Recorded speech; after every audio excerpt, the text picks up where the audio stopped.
The UK government has just cracked down massively on the pro-Palestine movement in the country.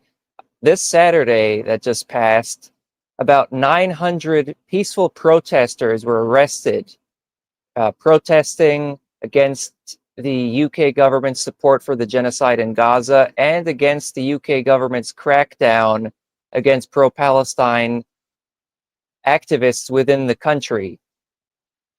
The British government earlier this year took an outrageous, unprecedented measure to label a direct action, peaceful direct action group for Palestine called Palestine Action as a quote unquote terrorist organization. This has been just a massive attack against not just the pro-Palestine movement in the country, but also against the basic norms of freedom of speech within the country. But it's in line with what we would expect with an imperialist government, with all of their hypocrisy of all of their talk of freedom of speech and other freedoms, when we know indeed they're totally against any form of freedom. So today we have a guest from the UK who has been part of the protests in the country for Gaza and has been a longtime anti-imperialist activist, particularly on regard to the issue of Korea. And you probably recognize him, Dermot Hudson of the Korean Friendship Association. Welcome. Good afternoon from London. Thank you for inviting me on your show. Absolutely. And I think you're an excellent guest to discuss this because you've been involved in anti-imperialist activism in the UK for quite some time around Korea, Palestine, Ukraine, and many other issues.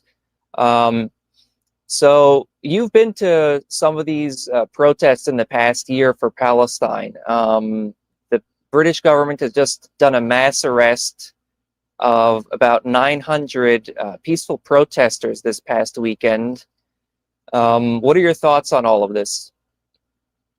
Well, I think it is absolutely horrendous. It represents a crackdown on free speech, on the freedom of association, which countries like the UK like to pride themselves on and say that they are the best democracy in the world and that they uphold human rights. But clearly they do not. The numbers involved are totally unprecedented. I mean, it was, as you say, almost 900 in just this one day, just within the space of a few hours. And we've never seen this kind of level of repression in the UK, if I can call it that. Many of the people arrested were actually old people. There was sort of no attempt to differentiate on the grounds of age or disability. I believe some of those arrested on previous occasions were actually former magistrates, minor members of the establishment. I mean, I think that this is another point, that the movement in support of the Palestinian people is a very broad one in the UK. And it's quite a big one. But the government is trying to crack down on support for Palestine. It's trying to criminalize it. The prescription of the organization you mentioned was done under the 2000 Terrorism Act, which was passed under the Tony Blair government. I'm sure everybody remembers Tony Blair over Iraq and lying about the weapons of mass destruction. But even before the Iraq War and before 9/11 in the US, his government had enacted a very stringent terrorism act, because there were previous prevention of terrorism acts going back to the 70s and 80s, that he created an updated one. And in fact, it was primarily aimed at Ireland, at different Irish organisations, like the Irish Republican Army, in its various forms, because don't forget, about 6 or 7 different organisations use the title Irish Republican Army, and also groups like the Irish National Liberation Army, and then some organisations of Middle Eastern origin were added, and some Islamic organisations, and much later some far-right organisations like National Action, and if I say the name right, Atom Waffen, which is actually a US group. These were all added to it, and of course they were all violence organisations, whereas the organisation that's been banned in July was, yes, it was a direct action organisation, but it believed in non-violent, in peaceful direct action. And the pretext used to ban them was that they had broken into RAF Northolt. That's a base of the Royal Air Force, just outside London, and daubed red paint on British planes that were being used to support Israel, and that got them prescribed or banned, simply for doing that. I mean, in my opinion, it was not terrorism. Admittedly, yes, people could say it was vandalism, or that they illegally entered a military base. Yes, but I do not think it was actually terrorism. Myself, I think a lot of people in the British deep state, in the military and intelligence, I think, were actually embarrassed by it, because they were able to get into what was meant to be a high security base. The Royal Air Force does have its own ground troops, the RAF regiment, and I saw comments on Twitter saying, they were badly shown up by the fact that these people got into the base. So this organisation, I think, got banned as a result, and since July, there have been mass arrests of members of the organisation, which I think nearly 2,000 people have been arrested, which, again, I don't want to keep using the word unprecedented, but it is an unprecedented number. The last time we saw arrests on this level was during the August 2011 riots, when I think you got about 3,000 rioters arrested. So that would give you some idea of the numbers. And as I said, some of the people arrested are not young people, they are elderly people, in some cases former magistrates, and I believe even ex-service people have been arrested, and simply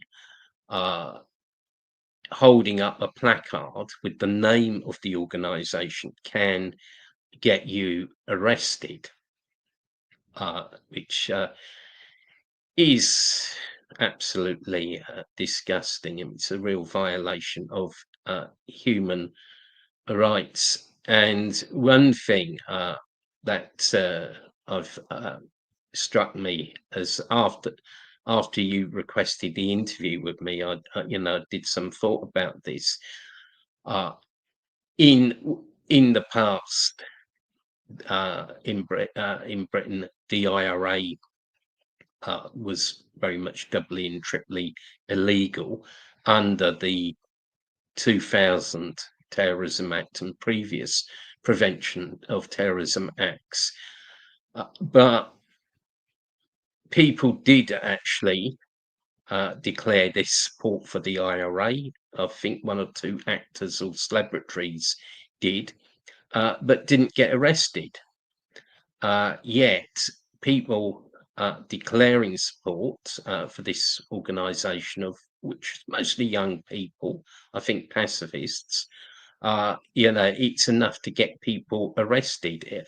It's creating an atmosphere of fear and terror, I think. Yeah, that's a very striking point at the end that you mentioned about the comparison of the IRA and how the IRA actually was an armed, is an armed group that used armed struggle to fight for the independence of Ireland. Yet people were, more able to express support for that group and weren't as targeted by the British government. And that actually, I'm glad you brought that up, because that's something I've been thinking about here in the U.S. Actually, in the U.S., there was a lot of support by Irish Americans for the IRA back in like the 80s and earlier.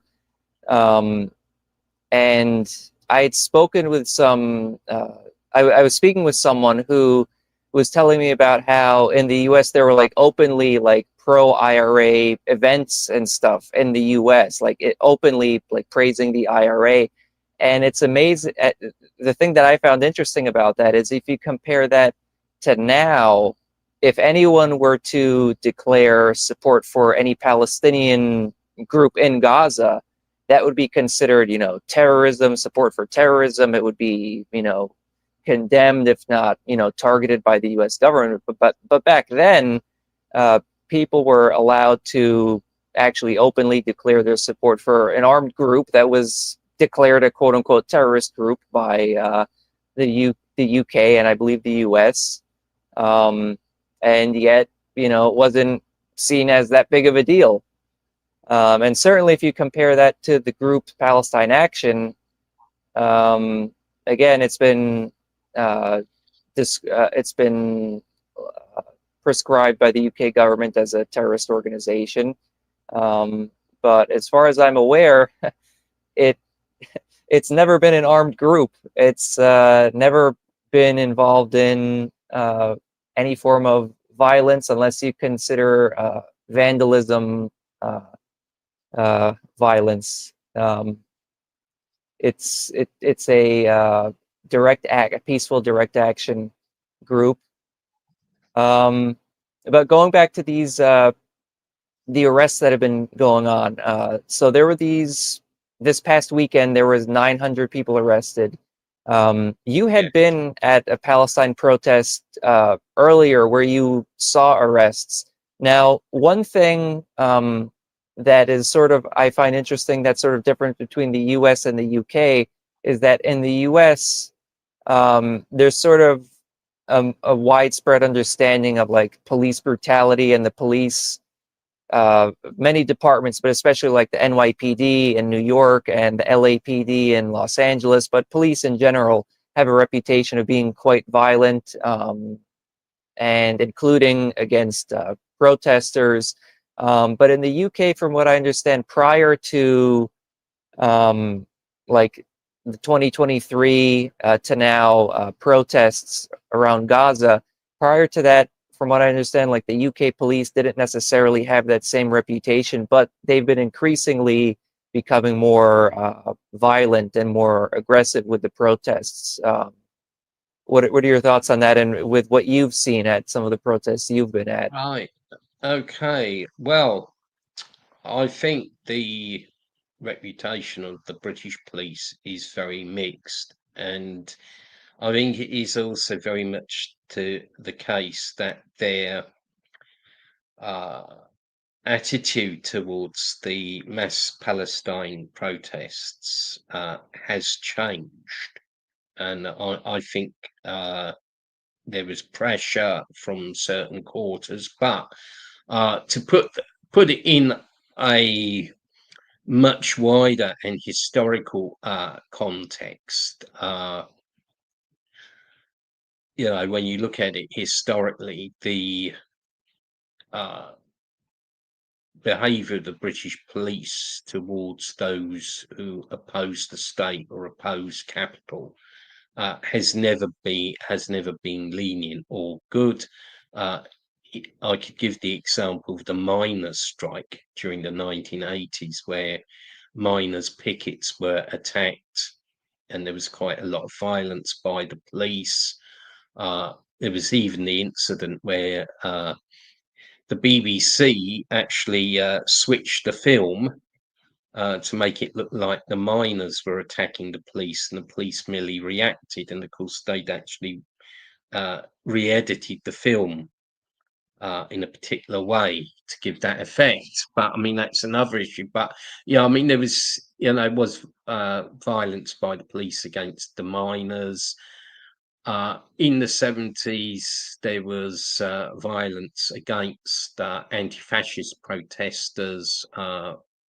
Police used to actually protect fascist marches, like the then National Front, which was, the biggest sort of fascist type party in the UK in the 1970s. Their marches would be protected by the police, and you even had cases of 2 deaths at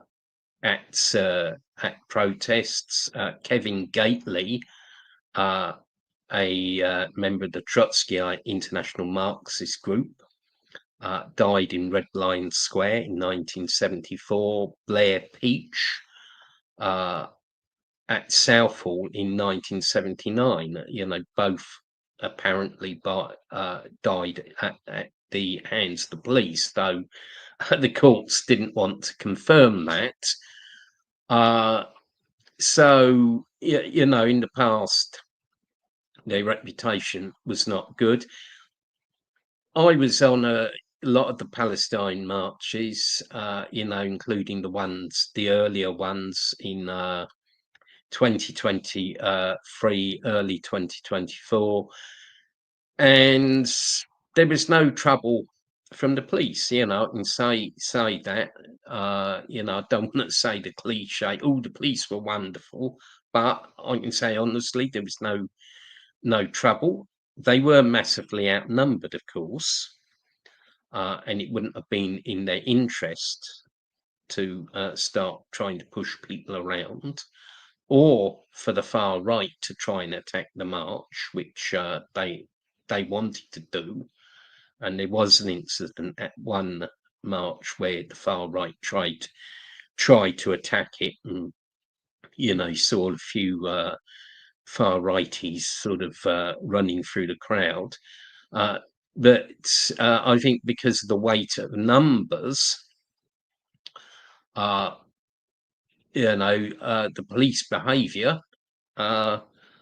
was basically okay. However, there was a lot of, let's say, agitation from certain political figures, from the media, from social media, that the police were being far too soft on Palestine marches.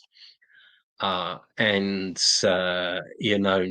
you had certain elements. Oh, why are these people being allowed to take control of the streets? Why have we got marches in support of Palestine? This is disgraceful. Why aren't the police doing something? That was heard a lot of the time.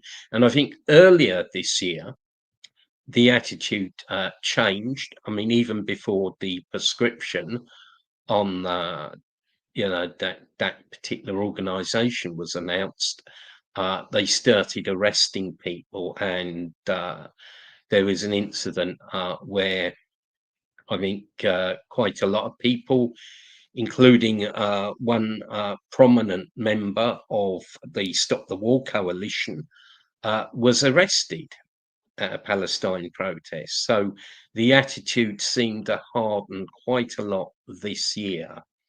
And, it built up to the actual prescription of this organisation, which is leading to mass arrests. But even before that, there were arrests at some of the national demonstrations in London and in some localities. This it was part of a wider trend. Yeah, I think that's a very good breakdown of the history and the context of the police activities in the UK. I think that's very helpful for people in the US to understand how, the police, at the end of the day, the police in the US and the police in the UK, they serve the same function, which is to preserve the rule of the ruling class. And it's interesting to see how the treatment of the Palestine protest has, evolved over the past almost 2 years now. In October, it's going to be 2 years. But,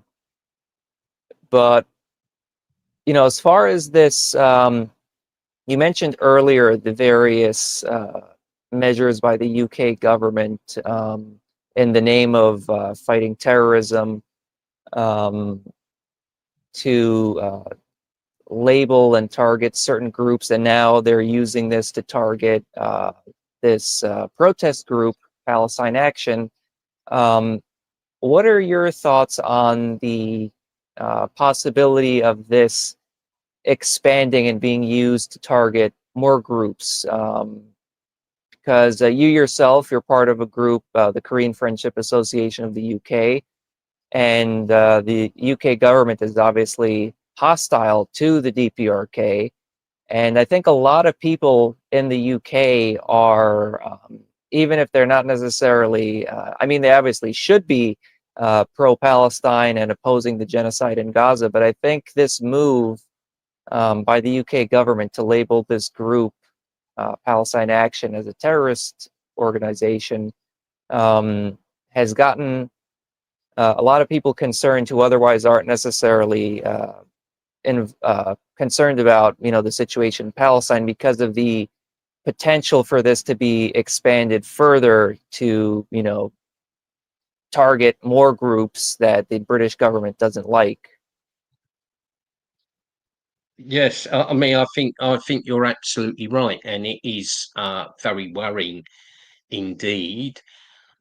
In the UK, as well as the different terrorism acts, back in 2023, the Conservative government passed a law called the National Security Act, which basically criminalizes support for foreign countries and or working for foreign countries. It's trying to argue that supporting different countries like DPRK or Russia actually makes you an agent of that country. I mean, that is very worrying.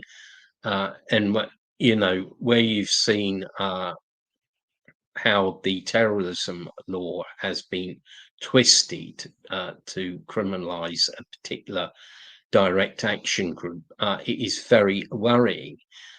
I think there are two factors involved in this, which are interrelated. Firstly, it is an attempt to criminalize and also limit the Palestinian solidarity movement in the UK, which arguably is the most successful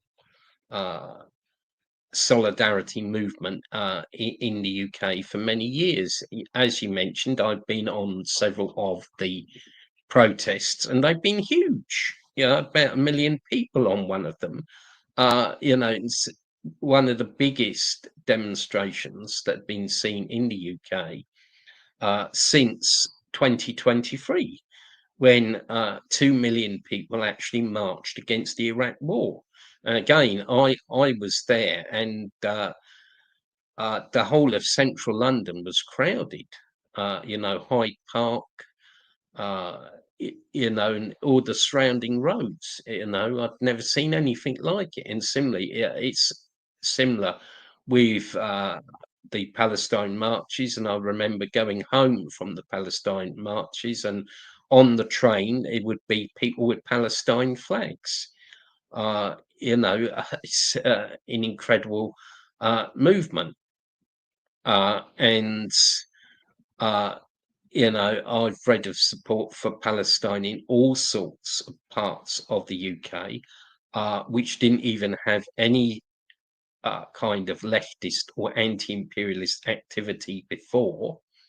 For example, in the town I grew up, Winchester, which is a very reactionary place. When I visited there a few weeks ago, someone had a big Palestine flag up. Now, Winchester is a place that never elected a Labour MP since 1945. Some of your viewers may say, well, that's irrelevant. Labour is an imperialist party, but I think it gives you some gauge of what the place is like. But there was someone with a big Palestine flag. I read that there were local pro-Palestine solidarity activities. Incredible. So it's a movement that's got a lot of mass support. The Labour Party were actually defeated in one or two places by candidates standing on an independent pro-Palestine platform, or ticket, as I think people in the US would call it.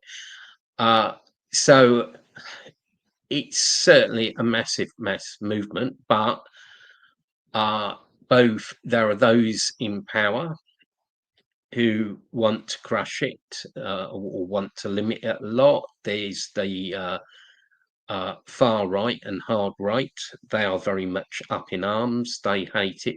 I mean, curiously, this is perhaps outside the remit of this interview, and we won't have time to discuss it. But curiously, in the UK, a lot of the far right are actually pro-Israel. Which again is a bit of a turn up for the book, because years ago these were the people screaming "Free Britain from Jewish control." Now they want to support Israel, but that's another issue. But there's been a lot of thumping on the table by certain elements about the pro-Palestine movement, and there's people at different levels who would like to see it stopped. And of course, the government of Keir Starmer is just as pro-Israel as the previous Conservative government. So, they're looking to try and criminalise the movement, to frighten people away from supporting it, because as I said, the demonstrations have been huge. They've been like family events. People take their kids, old people go, and I think the thinking is that if people think, oh my God, if I go on the march today, am I going to get arrested? It's a way of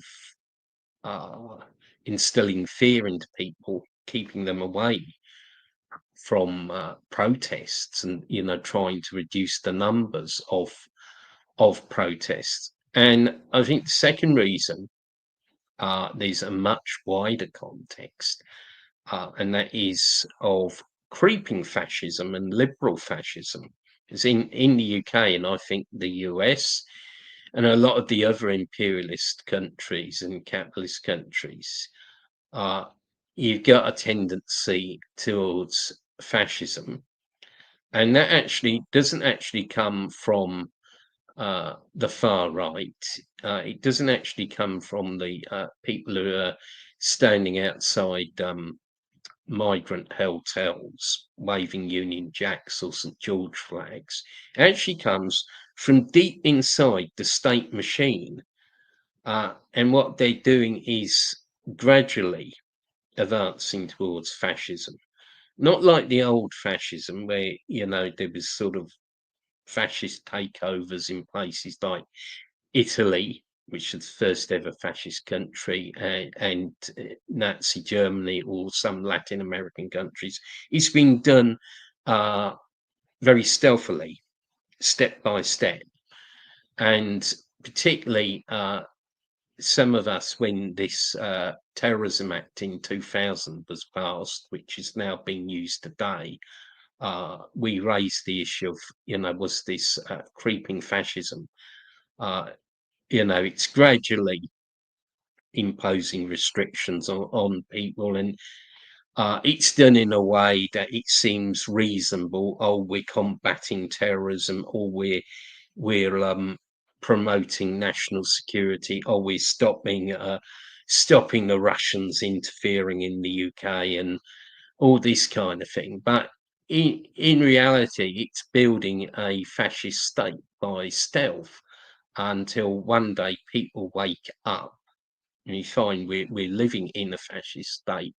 And, I wouldn't be able to give you this interview. I would either be underground or living in another country. Yeah, it's very concerning what's going on in the UK and in the US, and I agree.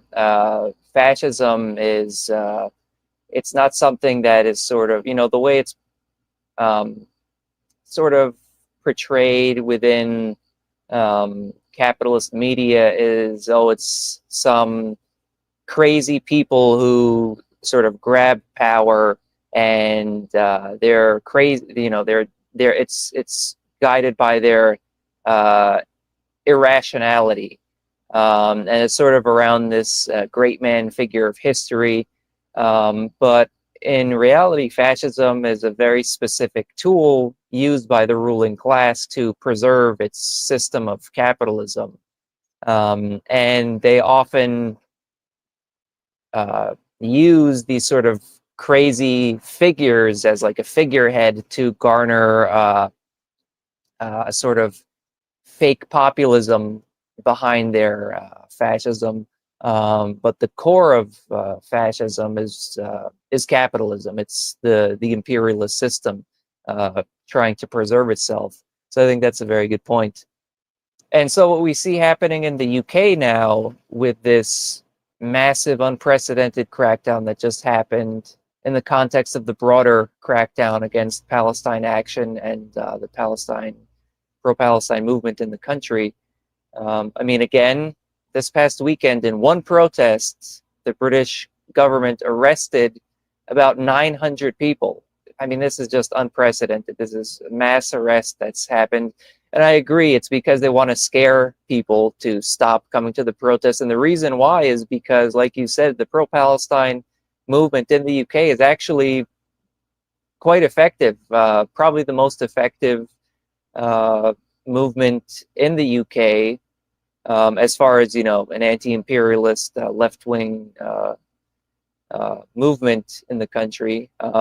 And I think the ruling class initially saw the protests happening for the first few months and first year, and thought, okay, this will sort of die out over time. But as you said, they've been going strong, massive numbers of people still coming out. And I think they're probably seeing that, saying, okay, we have to start taking action to sort of try and scare people to stop coming out. And obviously, hopefully that won't work.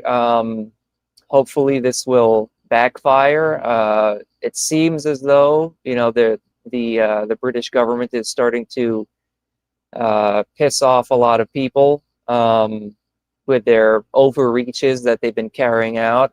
Hopefully, this will cause more people to come out and oppose the policies of the UK government. But, you know, we'll see how this goes. I want to thank you, Comrade Dermot Hudson, of coming on the channel. And again, people can find his work on, you can find his YouTube channel of Sungun007, and you can follow him on Twitter, Juche0071. Thank you again for coming on the channel. You're very welcome. It's been a pleasure to give this interview.